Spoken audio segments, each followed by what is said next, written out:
Tudo aconteceu em Campo dos Goitacazes, do estado do Rio de Janeiro. Dona Lindalva, que era a avó de Maria Aparecida, era jovem por volta dos seus 15 anos. A família de Lindalva morava numa roça por volta dos anos 40 e não tinha urbanização em quase lugar nenhum.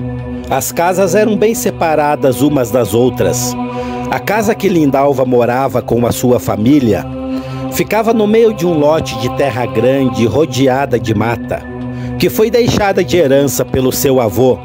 O pai de Lindalva, seu Agenor, tinha uma boa roça e uma plantação de café, e estava se dando muito bem com o trabalho da lavoura.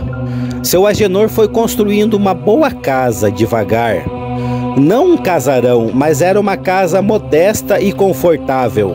Na parte de trás ficava o poço, o banheiro e o fogão a lenha. Atrás da casa a família fazia comida e ficava conversando na fogueira quando anoitecia, junto com alguns dos seus vizinhos. Seu Agenor ficou bastante conhecido na localidade, e muitos dos seus vizinhos gostavam do seu jeito honesto e trabalhador. Nesta época apareceu um andarilho em busca de emprego na casa do seu Agenor. Esse homem desconhecido se chamava Cícero, e ele ficou na roça trabalhando com o seu Agenor e com os seus irmãos. O homem parecia ter em média uns 40 anos de idade, e que, segundo ele falou para o pai de Lindalva, a família dele era das bandas do Mato Grosso, e que ele foi abandonado pela família, que, segundo ele, quando morava em sua terra natal, tinha problemas de alcoolismo. Foram se passando os dias e Cícero foi se adaptando ao lugar. Ele era um sujeito de poucas palavras e contava as histórias da sua vida sempre pela metade quando lhe perguntavam. Cícero foi ganhando a confiança dos tios e do pai de Lindalva, e também de algumas pessoas da localidade.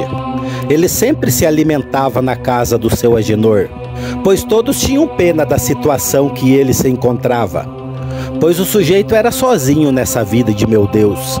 Cícero tinha alguns animais que os seus vizinhos e o seu Agenor deram para ele, e ele cuidava de tudo muito bem.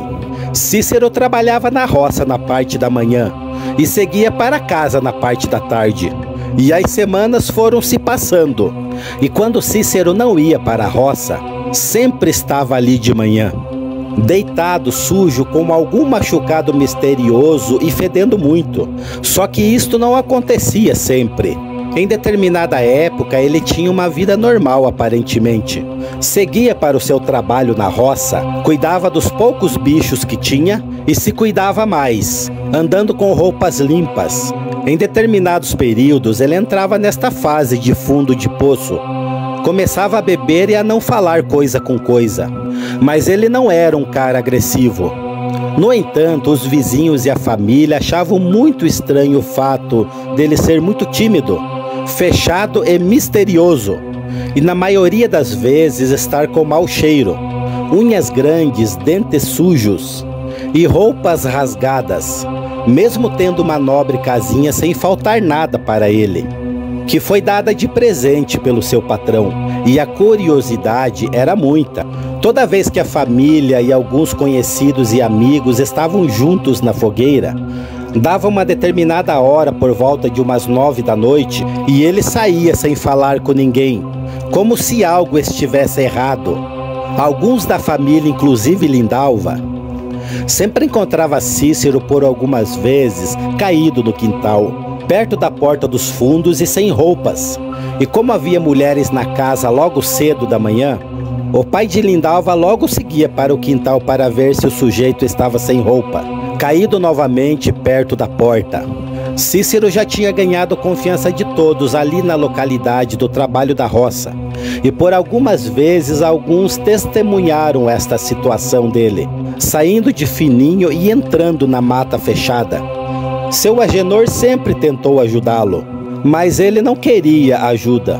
Não gostava de fazer a barba, cortar o cabelo e cortar as unhas.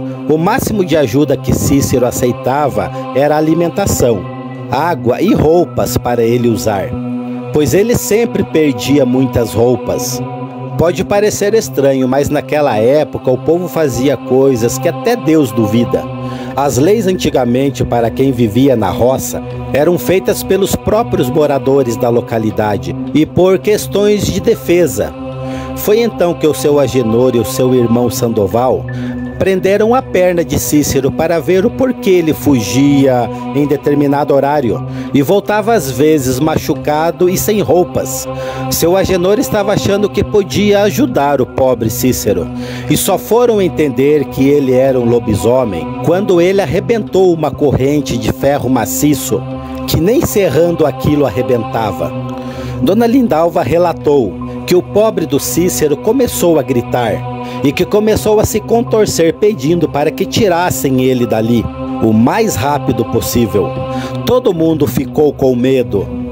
O terror começou a se alastrar pelo local, pois quando ele ficava de pé, ele parecia muito maior do que de fato era, já que as articulações dele naquele momento de agonia se expandiam ao máximo, assim como a musculatura magra.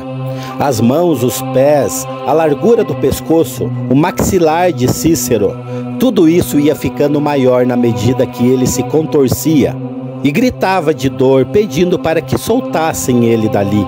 Em um dado momento, quando todos correram e estavam trancados dentro da casa, todos ali entenderam a situação que há muito era comentado na roça. E depois de algum tempo lá gritando, aquela coisa simplesmente puxou a corrente e a corrente se partiu ao meio. E aquela coisa cabulosa com pelagem de cor amarronzada saiu correndo em disparada para dentro da mata. E depois daquela noite assustadora, ele só foi encontrado 3 dias depois do acontecido, com a boca toda suja de sangue e alguns dentes caídos na beira de um riacho que tinha na localidade. Dona Lindalva relatava este acontecido para sua neta, Maria Aparecida, que na época ela lembra que Cícero tinha a estatura do seu pai, por volta de 1,70 m, e quando aquela coisa se soltou e ficou em pé, tinha quase 2 metros de altura, e a coluna do bicho estava muito inchada. Os pulmões também ficaram inchados e com a barriga seca, que mais parecia que aquele bicho sarnento tinha passado anos de fome. Como tinha uma fogueira muito alta naquela noite de sexta e muita comida e bebida, mais de 10 pessoas testemunharam a cena sinistra de dentro da casa do seu Agenor, que era com portas e janelas ripadas, e todos olhavam aquela cena pelas brechas da madeira. Sua neta Maria Aparecida lembra da sua avó falando e ficando agoniada quando sua mãe desmaiou, e algumas mulheres que estavam presentes no dia que chegaram a passar muito mal vendo aquela cena cabulosa. O seu tio Sandoval, que chegou a pegar uma arma, sequer tentou sair lá fora para tentar atirar do lobisomem. E ele gritava em desespero, falando que aquilo era o diabo. Maria Aparecida chegou a falar que sua avó, depois que vivenciou esta cena, passou por um tratamento sério de oração. E falou que ela vivenciou muitos eventos em sua vida, de que ninguém tinha noção. Se passando alguns dias, Cícero nunca mais interagiu com a família de Lindalva. E depois de uns meses, fizeram várias orações em Cícero e na casa dele, tentando exorcizá-lo com campanhas de orações. Cícero se sentiu melhor por um tempo, mas não trabalhava e não saía de casa. E semanas depois, ele faleceu dormindo. Não houve uivos e nem lua cheia. No entanto, era uma época de quaresma. Pelo que se sabe, Cícero não matava pessoas quando virava lobisomem. Ele se alimentava de animais, e mesmo assim eram animais de outros lugares, e nunca os dos vizinhos da localidade. Ninguém nunca soube de algum parente de Cícero, e se ele era mesmo das bandas do Mato Grosso, e se o nome dele era realmente Cícero, pois o mesmo, antes de falecer, falou que tinha perdido seu registro de nascimento durante as suas andanças.